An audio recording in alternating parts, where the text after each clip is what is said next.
Lift the fog and get lucky. Bernie, Texas. Introduction. The world needs heroes. The question I am most often asked after my speeches to corporations and organizations, besides how did you get such a beautiful person to marry you, is this. How does a guy with a 9th grade education make his way from homelessness to the executive boardroom while helping to build a multi-billion-dollar brand? The follow-up is often, how does that same guy find his way back from a life that was littered with broken promises, failed relationships, and burned bridges? Great questions.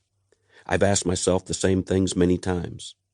When my life was spiraling out of control as a young man, I had no vision of myself sitting in an executive suite on a high-back leather chair at a large mahogany table. My only goal many nights was to find food and a safe place to sleep. Looking back, those memories seem like they are from the life of another person. I suppose it was someone else, the person I had become.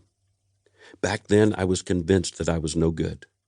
There were more than a few willing to confirm that notion for me. Then I found a friend, or that friend found me. His journey had followed a similar path of frustration and failure, but he had overcome his challenges, turned his life around, and found success professionally and personally. One day he scribbled something on a piece of paper, handed it to me, and told me, "These words changed my life." Those words were, "Nothing changed, I changed, everything changed." He helped me see that achieving success at work and in life is not complicated. Be your best, do your best, serve others well. If you put those words into action, you will be well on your way to a better and more fulfilling life. You know that already, I'm sure. But we can get lost sometimes. The stress and pressures of business and life pile on. We lose our focus. Our confidence disintegrates. We neglect our gifts and accept whatever happens to us.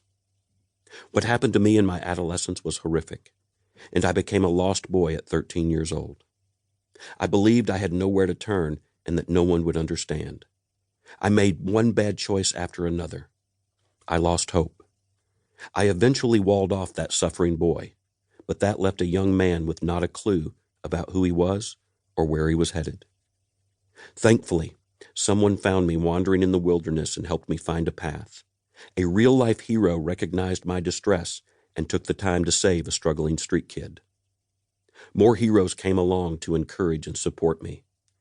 This book is about welcoming heroes into your life and then becoming a hero in the lives of others. I learned lessons that apply to both our personal and professional lives. My story is about redemption, forgiveness, and grace. It's about brand building, customer excellence, and leadership. In sharing my story of the heroes I've encountered, my goal is to elevate your life and encourage you to bring the best version of yourself to every moment you live. The world needs heroes. But by that, I don't mean we need alarmingly muscular people running around wearing tights and a cape, unless you're into that. Instead, the world needs heroes who are just like you. And if you are alarmingly muscular, that's okay. Chapter 1. Running from Demons. On a frigid Michigan night, clear skies gave way to clouds hanging over me. It seemed unusually cold. Perhaps that was the hopelessness setting in. I wanted to die. There was nothing left in this life for me. I had reached bottom, drowning in the deep end, filled with self-destruction, self-loathing, and my own stupidity. Demons that had chased me since I was a teenager now had a death grip on me. I was living in my car. There was no place left to turn. The only question on that night was whether to steal some food or just end things once and for all. I wanted to end the pain, but the coward in me couldn't do it. I didn't have the courage to take my own life. I prayed a killer might come along in the darkness and do it for me. Those prayers went unanswered. If I couldn't end my life, I had to figure out how to change it. To stick around, I had to stop the downward spiral. But how?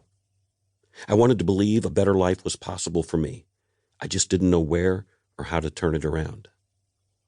As I drifted into an uneasy sleep, my mind went back to better days before I had lost my way.